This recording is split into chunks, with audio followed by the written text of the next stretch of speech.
Do you know, in analog circuit, it is not possible to give individual supply to each and every circuit. So we use mirrored current supply for each and every circuit according to their current required. Hi, my name is Vivekanand. Currently, I am doing graduation from Ganga Institute of Technology and Management, Kablana, Jhajjar, and also a trainee in ASIC batch in Pine Training Academy. I have worked on multiple projects and assignments in Pine. So let me show you how I solved this current mirror based problem on Virtuoso.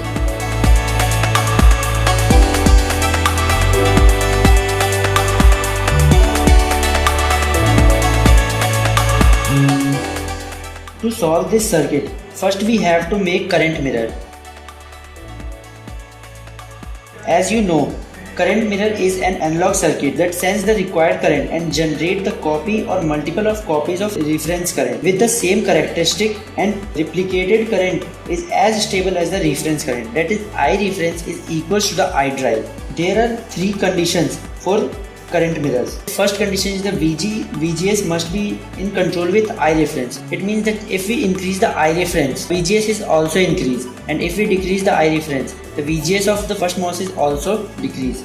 The second condition is I drive must be independent of VD. If we increase VD, it didn't affect the ID. And the third condition is devices are selected to be identical. That is, physical property are same for both the MOSes, such as W by L of the both MOS are equal for the same current. After set W by L, we go for the DC analysis. Go to the launch and open ADL window, choose analysis as a DC analysis, and then save the DC operating point. Then run the terminal. As we see here, our I reference and I drive is nearly equal. After current mirror, our requirement is to make inverter. So we make inverter and do parametric analysis. First set the width of the PMOS in inverter. After set the width of the PMOS, we go to the DC analysis. So we open ADL window and choose analysis for the DC and select component as a DC. Then give swap range, that is 0 to 1.2, and then select the input and output, then run.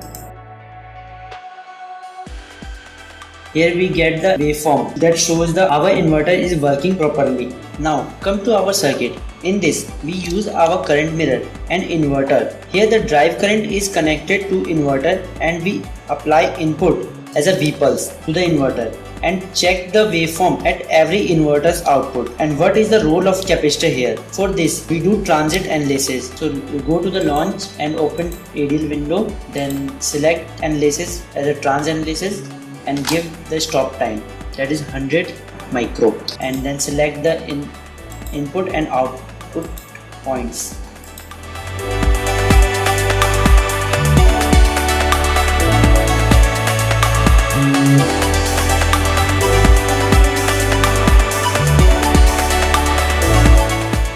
So we get this waveform. In this, Vin is our input pulse, that is 1.2 volt, and VA is the output of the first inverter, and VB is the output of the second inverter, and Vout is the output of our third inverter. When input is applied to the first inverter, the PMOS is off and NMOS is on, so it inverts the voltage. When input goes 0, the PMOS turn on and the current that comes through the reference current charge the capacitor, and when PMOS turn off, it discharge through the NMOS. That's why we get wave of VA like this.